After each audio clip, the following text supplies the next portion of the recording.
Assalamualaikum warahmatullahi wabarakatuh. Tepangkeun wasta simkuring Hadi Nur Latifah ti SMP Darmayanti. Di dieu simkuring bade macakeun sajak anu judulna Pangbalikan karya Wahyu Wibisana.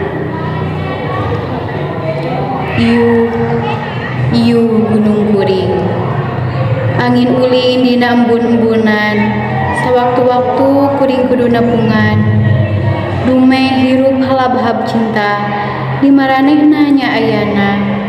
Aya sababna kuring tibelat, aya sababna kuring pegat, tapi nu akhir lain kaabadian.